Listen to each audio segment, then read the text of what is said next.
আগুন জ্বালো একসাথে, justice justice.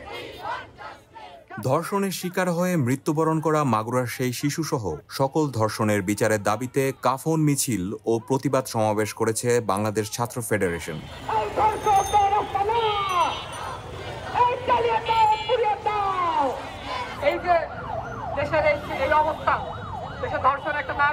আজ শুক্রবার বিকাল 4টায় ঢাকা বিশ্ববিদ্যালয়ের রাজু ভাস্কর্যের সামনে জড়ো হয়ে প্রতিবাদ সমাবেশ করেন ছাত্র সংগঠনটির নেতাকর্মীরা। আমরা আসিয়া সহ বাংলাদেশে ধর্ষণ এবং যৌন নিপীড়নের শিকার প্রত্যেকটা নারীর পক্ষে দাঁড়িয়েছি। সমাবেশে বক্তারা সকল ধর্ষণের বিচার, ধর্ষকদের সর্বোচ্চ শাস্তির দাবি, স্বরাষ্ট্র উপদেষ্টার পদত্যাগ এবং ছাত্র নেতাদের নামে মিথ্যা মামলা প্রত্যাহারের দাবি জানান।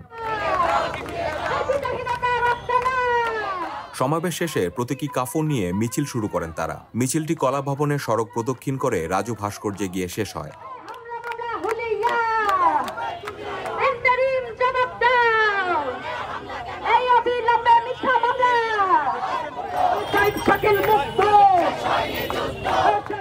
রাজু ভাস্কর্যের পাদদেশে গিয়ে প্রতিবাদী স্লোগান দিয়ে কর্মসূচির সমাপ্তি ঘোষণা করেন তারা।